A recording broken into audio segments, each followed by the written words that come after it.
Student applied basics channel पर आप सभी का स्वागत है। आज की इस वीडियो में हम विद्युत धारा यानी कि इलेक्ट्रिक करंट क्या होता है इसके बारे में समझेंगे। तो विद्युत धारा की जब बात आती है तो दो वैज्ञानिकों के नाम इसमें चर्चा में रहते हैं।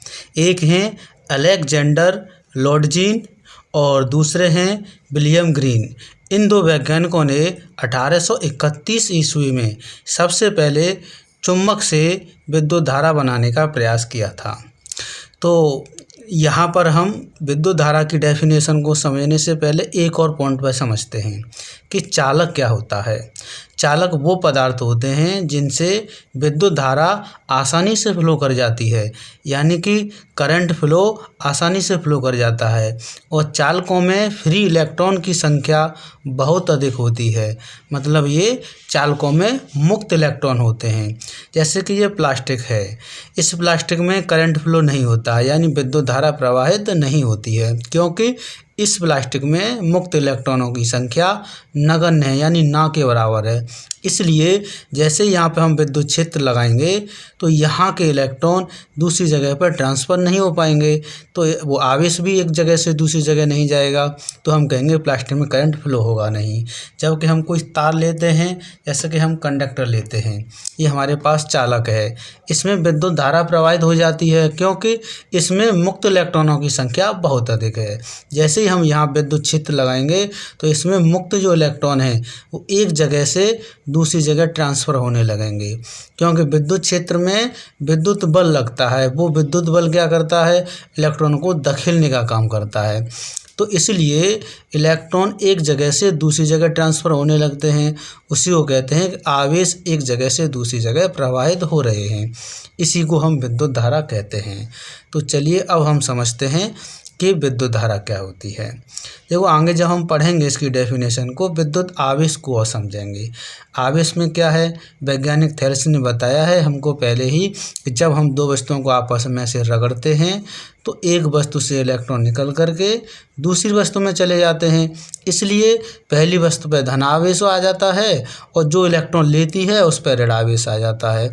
तो वस्तुओं को रगड़ने से आवेश आ जाते हैं। तो चलो अब समझते हैं हम कि विद्युत धारा क्या होती है। तो सुनिए ज़रा, पहला देखो हमारा पॉइंट क्या कहता है। जब किसी चालक में, चालक हमने बताया है कि चालक वो हैं जिनमें मुक्त इलेक्ट्रॉन होते हैं और करंट फ्लो आसानी से हो जाता है।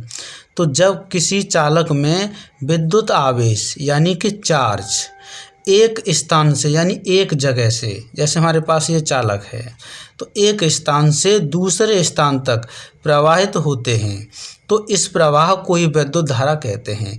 जब आवेश एक जगह से दूसरी जगह चलने लगते हैं, एक जगह से हट करके दूसरी जगह आने लगते हैं, उसी को हम विद्युत धारा कहते हैं।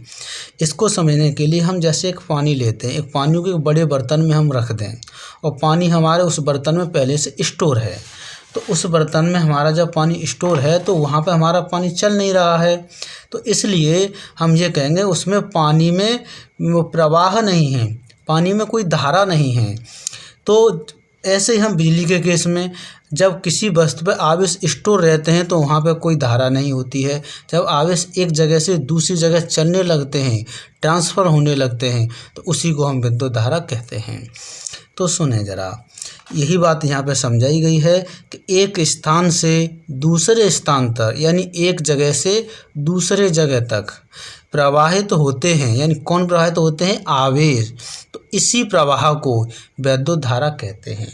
जैसे पानी में जब काफ़ी तेज़ धार बढ़ती है नदी में तो हम कहते हैं काफ़ी तेज़ धार है, काफ़ी तेज़ धारा है। तेज़ धारा का मतलब पानी काफ़ी तेज़ी के साथ फ्लो कर रहा है। तो ऐसे ही जब आवेश काफ़ी तेज़ी के साथ फ्लो करने लगते हैं तो उसी को हम कहते हैं कि विद्युत धारा बहुत तेज़ी के साथ फ्लो कर रही है, यानी करंट काफ़ी तेज़ी के साथ फ्लो कर रहा है।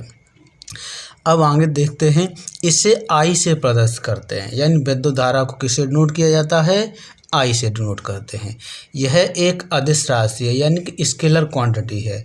अदिश राशियाँ वो होती हैं जिनकी कोई दिशा नहीं होती है, तो वो अदिश राशियाँ कह जाती हैं। तो अदिश राशियाँ क्या हैं, अब देखिए जैसे कि हम किसी बैटरी बनाने का प्रयास करते हैं। ये हमारे पास एक बैटरी बना रहे हैं, बैटरी से हम कोई बल्ब जलाना चाहते हैं। तो जैसे मान लीजिए बल्ब है हमारे पास और इस बल्ब को हम जलाना चाहते हैं, तो बैटरी का ये सिरा प्लस बड़ा होता है और माइनस ये होता है। तो बैटरी में जो करंट का जो फ्लो है, धारा की जो दिशा है, इस तरह से हम दिखाते हैं एरो का वेक्टर लगा करके, और धारा आई। तो विद्युत धारा जो है बैटरी में प्लस से माइनस की ओर फ्लो करती है।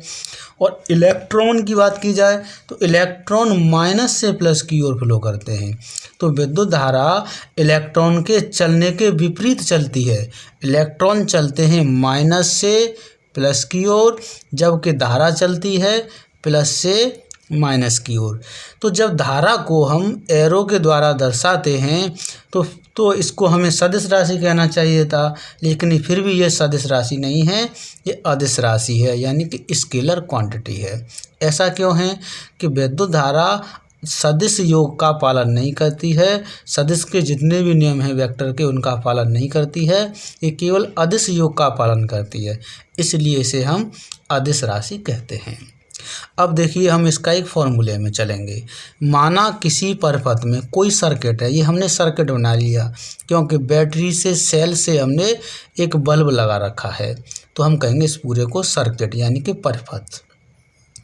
किसी परिपथ में टी सेकंड में हम कोई समय लेंगे, तो समय टी सेकंड माना है, जैसे 2, 4, 5 सेकंड हो सकती हैं। तो टी सेकंड में क्यू आवेश प्रवाहित हो रहे हैं। जैसे मान लीजिए सपोज करते हैं कि मान लो ये चालक है, या तो इसमें हमारा 1 सेकंड में आवेश प्रवाहित होकर के यहाँ से यहाँ तक आ गए। तो इस 1 सेकंड में प्रवाहित होने वाले आवेशों की संख्या को ही विद्युत धारा कहते हैं। मतलब एक सेकंड में आवेश एक जगह से चल करके दूसरी जगह पर जितने गुजरते हैं, उन गुजरने वाले आवेशों की संख्या को ही विद्युत धारा कहते हैं। तो टी सेकंड में मान लीजिए क्यू आवेश जाते हैं, तब हम विद्युत धारा का फॉर्मूला निकालते हैं। देखिए विद्युत धारा का फॉर्मूला है, विद्युत धारा का हमारा सूत्र है विद्युत धारा बराबर आवेश बटे समय। हम यहाँ पर आवेश बटे एकांक समय भी कह सकते हैं। एकांक समय का मतलब है 1 सेकंड, इसे हम 1 सेकंड से भी कह सकते हैं।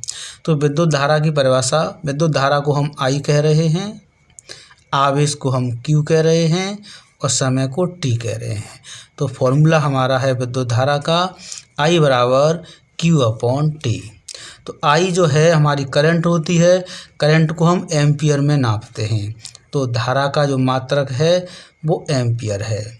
आपके बिजली के बोर्ड या मोटर के जो स्टार्टर होते हैं वहाँ एक एमीटर लगा होता है, एमीटर हमेशा एम्पियर नापता है, तो उसका काम है करंट को नापने का। एक वोल्ट मीटर होता है, वो वोल्टेज को नापता है। तो यहाँ धारा का मात्रक एम्पियर हुआ। हम धारा का एक और मात्रक निकाल सकते हैं, I का हम एक और मात्रक यूनिट निकाल सकते हैं, वो फॉर्मूले से निकलेगी। Q आवेश है, आवेश का मात्रक होता है कूलाम, आवेश का मात्रक है कूलाम बटे T समय है, समय का मात्रक होता है सेकंड, समय का मात्रक है सेकंड।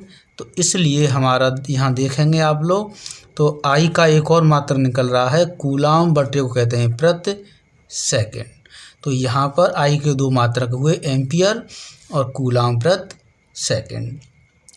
अब देखिए यहाँ पर हम विद्युत धारा जो है एक दूसरी तरह से हम डेफिनेशन बना सकते हैं। इस फॉर्मूले से हम कहेंगे कि किसी चालक में एकांक समय में यानी कि 1 सेकंड में, यानी ये जो जैसे चालक मान लें, तो 1 सेकंड में गुजरने वाले आवेशों की संख्या को, यानी इसमें 1 सेकंड से कितने आवेश गुजर रहे हैं उनकी संख्या को विद्युत धारा कहते हैं। यानी एकांक समय में यानी कि 1 सेकंड में गुजरने वाले आवेशों की संख्या को विद्युत धारा कहते हैं। इसे I से डिनोट करते हैं। हम शॉर्ट में ऐसे डेफिनेशन बना सकते हैं। दोबारा सुनेंगे, पहले नीचे वाली बात कहेंगे, फिर ऊपर आवेश को कहेंगे, फिर विद्युत धारा को कहेंगे। एकांक समय में या डायरेक्ट कह सकते हैं 1 सेकंड में गुजरने वाले आवेशों की संख्या को विद्युत धारा कहते हैं। दोबारा सुने, पहले नीचे कहें, 1 सेकंड में गुजरने वाले आवेशों की संख्या को विद्युत धारा कहते हैं। 1-2 पॉइंट अपनी तरफ से जोड़ते हैं। तो ये रही विद्युत धारा। कुल मिला के करंट क्या है कि आवेश एक जगह से दूसरी जगह फ्लो करने लगते हैं, एक जगह से दूसरी जगह जाने लगते हैं, और वो भी एक ही दिशा में, तब हम विद्युत धारा उसको कहते हैं। विद्युत धारा के लिए सर्किट क्लोज होना चाहिए, यानी कि परिपथ बंद होना चाहिए।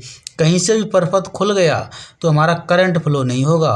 तो जब भी आपकी जो मोटर में जो बोर्ड में जो लगे होते हैं एमीटर और वोल्टमीटर, जब हम मोटर को स्टार्ट नहीं कर रहे होते हैं तो वोल्टमीटर तो दिखाता है कि 440 वोल्टेज आ रहे हैं या 230 वोल्टेज आ रहे हैं, लेकिन एमीटर जो है एम्पियर को नहीं दिखाता है, वो 0 दिखाता है।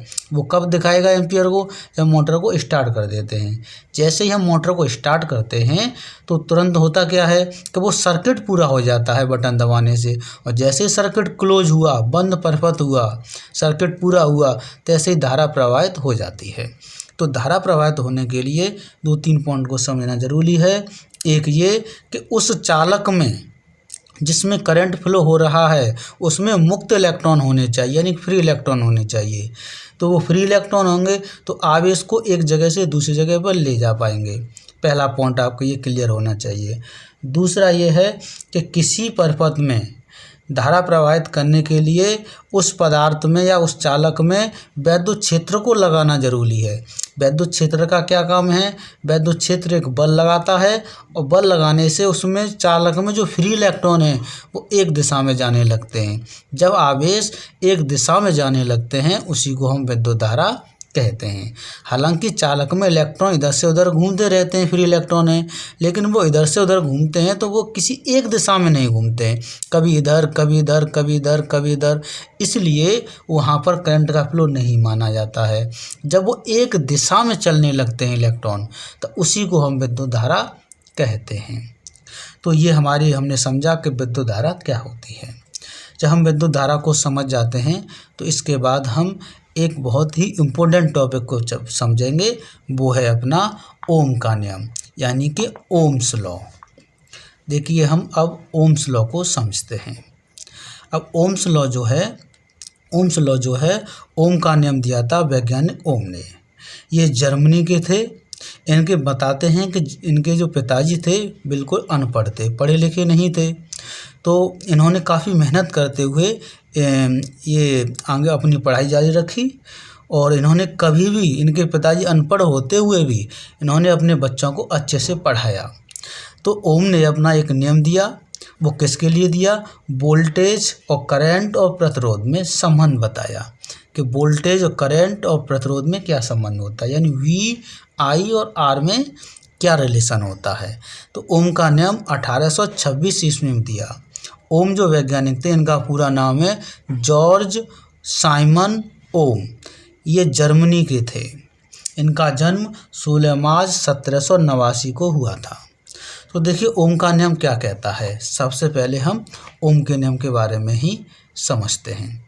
देखो यहाँ देखेंगे आप कि ओम का नियम क्या है। देखिए यहाँ एक ग्राफ दिखाया गया है। ग्राफ में क्या दिखाया गया है कि यह जो वोल्टेज हैं ये V है, जो धारा है वो I है, यानी इस x अक्ष पे हम धारा चलेंगे और y अक्ष पर वोल्टेज चलेंगे। तो यहाँ दिखाया गया R बराबर V/I, यानी R की वैल्यू जो निकालेंगे वो V और I के अनुपात से निकालेंगे, यानी V के मान में I के मान का भाग लगा दें तो R का मान निकल आएगा। और R का जो ग्राफ है एक सरल रेखा प्राप्त हो रहा है, यानी स्ट्रेट लाइन।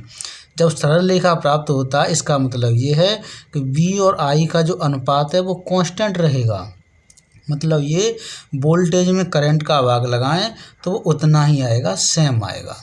तो इसे हम कहते हैं कि V और I का अनुपात है वो हमेशा कांस्टेंट रहता है। तो चलिए अब इस पॉइंट पे हम समझते हैं कि ओम का नियम क्या होता है। अब देखिए यहाँ पर क्या बताया गया है कि यदि किसी चालक की, तो चालक को समझने के लिए हमें क्या है कि किसी में चालक वो पदार्थ होते हैं जिनसे करंट फ्लो हो जाता है, इतना हमें पहले से पता है। तो यदि किसी चालक की भौतिक अवस्था भौतिक अवस्था फिजिकल स्टेट क्या है, जैसे कि ताप यानी कि टेम्परेचर नहीं बदलना चाहिए, दाब यानी कि प्रेशर नहीं बदले, ऐसा ना हो कि टेम्परेचर कम ज़्यादा हो, तो भौतिक अवस्था चेंज ना हो। ताप कौमा दाब आदि में कोई परिवर्तन ना हो, यानी ओम का नियम लगाने के लिए कंडीशन है उसकी भौतिक अवस्था ना बदल जाए। ऐसा नहीं करंट फ्लो करें और तार का कंडीशन ही चेंज हो जाए। टेम्परेचर कांस्टेंट रहना चाहिए, उसका प्रेशर भी कांस्टेंट रहना चाहिए वहाँ पर। तो ताप और दाब में कोई परिवर्तन ना हो तो तब यहाँ से अब ओम का नियम चलता है। तो जो चालक के सिरों पर लगाया गया विभवांतर, चालक क्या है, जैसे कि बल्ब के दोनों टर्मिनल पे हम वोल्टेज को लगाएं, तो चालक के सिरों पर लगाया गया विभवांतर V या विभवांतर V, उसमें प्रवाहित धारा, क्योंकि जैसे ही हम सर्किट को क्लोज करेंगे, जैसे कि हमारे पास ये बैटरी है, एक प्लस और एक माइनस की, तो यहाँ पर ये जो बैटरी है हमने जैसे क्लोज कर दिया तो इस बैटरी से करंट फ्लो होगा। तो यहाँ पे जो बल्ब लगा हुआ है इस बल्ब में वोल्टेज आएंगे। ये इसके दो टर्मिनल हो गए आपके, एक इधर टर्मिनल और एक इधर टर्मिनल का मतलब सिरा।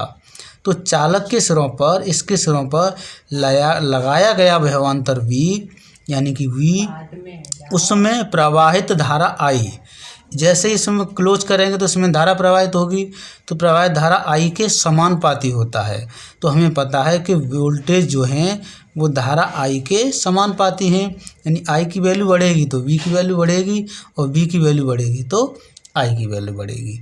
तो समानुपाती के चिन्ह को हटाते हैं तो एक कांस्टेंट आता है और I तो हमारा पहले से है और R कांस्टेंट आ गया। तो यहाँ पर V क्या है विभव, I क्या है धारा, R क्या है प्रतिरोध। यदि हम यहाँ से I की वैल्यू निकालें तो R अपॉन में चला जाएगा, R की वैल्यू निकालेंगे तो I अपॉन में चला जाएगा। मान लीजिए हम प्रतिरोध की वैल्यू निकाल रहे हैं, यानी कि प्रतिरोध R की वैल्यू, तो R की जब वैल्यू निकालेंगे तो I V की बट्टे में चला जाएगा, मतलब V अपॉन I। तो प्रतिरोध का फॉर्मूला आ गया V अपॉन I। ये देखा गया है कि V और I का जब हम अनुपात लेते हैं तो वो हमेशा कांस्टेंट आता है और उसी कांस्टेंट को हमने R कहा है, यानी V और I का जो अनुपात है वो हमेशा कांस्टेंट रहता है। ये हमारे ओम का नियम कहलाता है। तो R क्या है, यहाँ पर R का नाम है प्रतिरोध, R का नाम क्या है प्रतिरोध है, और V क्या है, V आप जानते हैं कि विभवांतर है, और I क्या है, I का नाम आप जानते हैं कि ये धारा है यानी कि करंट है। तो यहाँ पर प्रतिरोध का मतलब है कि धारा के मार्ग में लगाए गए रुकावट को ही हम प्रतिरोध कहते हैं। वोल्टेज का काम क्या है, वोल्टेज आवेश को धकेलने का काम करता है। वोल्टेज आवेश को ऐसे धकेलते हैं तब आवेश आगे बढ़ते हैं, तब धारा प्रवाहित होती है। यानी वोल्ट धकेलने वाला ज़्यादा होगा तो धारा ज़्यादा चलेगी, मतलब वोल्टेज ज़्यादा आएंगे तो करंट ज़्यादा फ्लो होगा। तो यहाँ पर हम ओम का नियम ये पढ़ा, यानी V और I का जो अनुपात है वो हमेशा कांस्टेंट रहता है और इस ग्राफ में दिखाया भी गया है। अब देखिए हम यहाँ पर समझते हैं कि ओमीय परिपथ क्या होते हैं। तो ओमीय परिपथ के कुछ एग्जाम्पल दिए गए हैं, जैसे कि निर्वात ट्यूब, यानी ऐसा ट्यूब जहाँ पर निर्वात हो, हवा भी ना हो, उसे हम निर्वात ट्यूब कहते हैं। अर्धचालक डायोड, सेमीकंडक्टर डायोड। अर्धचालक डायोड क्या काम करते हैं, ये AC से DC बनाने का काम है इनका, तो वो अर्धचालक डायोड हुए। तीसरा पॉइंट है ट्रांसमीटर क्या है। ट्रांसमीटर का काम क्या है कि जैसे हम मोबाइल से बात कर रहे होते हैं तो ट्रांसमीटर हमारी आवाज़ को यानी कि ध्वनि को इलेक्ट्रिकल सिग्नल में बदल कर स्पेस में छोड़ देता है, यानी हवा में छोड़ देता है। तो जैसे वो हवा में छोड़ता है तो दूसरा जो मोबाइल है उसको कैच कर लेता है। तो ट्रांसमीटर का काम है कि तरंगों को ट्रांसमिट करना, यानी एक जगह से दूसरी जगह भेजना। थर्मिस्टर का काम क्या काम है, ये टेम्परेचर पर काम करता है, ये टेम्परेचर पर ऑपरेट हो जाता है। सुग्राही होता है ताप का, सुग्राही ताप पर काम करता है, ऑपरेट हो जाता है टेम्परेचर को बढ़ने या घटने से। तो ओम के नियम में मुख्य तौर पर हमें क्या ध्यान रखना है, हमें ध्यान ये रखना है कि वोल्टेज और करंट का अनुपात है वो हमेशा कांस्टेंट रहेगा। एक एग्जाम्पल के तौर पर देखिए हम यहाँ समझते हैं। मान लीजिए कि 440 वोल्टेज हैं, यानी V की वैल्यू 440 है और धारा आपकी है मान लीजिए 22 एम्पियर की। तो हमारे पास V/I फॉर्मूला है। तो V/I, V की वैल्यू 440 है, इसकी वैल्यू 22 है। अब देखो डिवाइड करेंगे, 22 दूनी 44, यानी कि 20 उत्तर आएगा, जो कि 20 के उत्तर आने का मतलब R की वैल्यू 20 आ गई। अगली बार हम एक एग्जाम्पल लेते हैं, हम वोल्टेज को घटा देते हैं। जो 440 थे वो हमने देखिए 220 कर दिए, तो वोल्टेज लिए अब की 220, तो धारा कम होगी। धारा मान लीजिए 11 एम्पियर है। अब देखो डिवाइड करेंगे, 11 दूनी 22 और 0 का 0, यानी कि 20 आएगा। तो यहाँ भी 20 आंसर आ रहा है, यहाँ भी आ रहा है। मतलब ये कि V और I का अनुपात हमने यहाँ निकाला तब भी 20 आया और यहाँ निकाला तब भी 20 आया है। इसका मतलब V और I का अनुपात है हमेशा कांस्टेंट रहता है, यानी कि नियत रहता है। यही ओम का नियम कहलाता है। दूसरा देखो, ओम के नियम को हम इससे त्रिभुज से समझ लेते हैं शॉर्ट तरीके से, इस तरह से। इसका मतलब क्या है, इस तरह से देखेंगे। यहाँ V लिख देते हैं और यहाँ पे I लिख देते हैं और यहाँ पे R लिख देते हैं। तो V बराबर क्या फॉर्मूला है, I × R। यहाँ से क्रॉस गुणा कर देंगे, इसमें क्रॉस गुणा करेंगे तो V का 1 में हो जाएगा और I का R में होगा, तो फॉर्मूला होगा V बराबर IR। तो ओम का नियम कोई पूछता है तो आप डायरेक्टली जो फॉर्मूला जो फेमस है इसके लिए वो है V बराबर IR, ओम के नियम का सूत्र है। यदि I की वैल्यू पूछेंगे तो V/R हो जाएगा। यहाँ से I की वैल्यू निकालेंगे तो R बटे में चला जाएगा अपॉन में, तो I बराबर हो जाएगा V/R। यदि R की वैल्यू पूछते हैं तो V/I, यानी यहीं से हम निकाल सकते हैं I बराबर V/R, R पूछे तो V/I, V पूछे तो V बराबर IR। तो इस प्रकार से हमने आज पढ़ा कि ओम का नियम और विद्युत धारा के बारे में। विद्युत धारा के बारे में जो हमने पढ़ा था, तो विद्युत धारा में हम जो होती है वो 2 प्रकार की होती है। एक हमारी AC करंट, एक DC करंट। AC करंट को हम कहते हैं प्रत्यावर्ती धारा और DC करंट को कहते हैं दिष्ट धारा, यानी इसे हम अल्टरनेटिव करंट कहते हैं, इसे हम डायरेक्ट करंट कहते हैं। अल्टरनेटिव करंट का डायग्राम आप कभी देखेंगे तो इस तरह से बना हुआ होता है और DC करंट का हमेशा एक सरल रेखा के रूप में होता है। तो ये AC का है और ये DC का है। इसका मतलब AC करंट हमेशा कम ज़्यादा होती रहती है और DC करंट कम ज़्यादा नहीं होती है। हमारे भारत में AC करंट की जो आवृत्ति है वो 50 हर्ट्ज है। तो ये हमने आज समझा ओम के नियम को और विद्युत धारा को। तो दोस्तों, आज की हमारी वीडियो आपको अच्छी लगी हो तो हमारे चैनल को ज़रूर सब्सक्राइब करें और लाइक करें। बहुत बहुत धन्यवाद।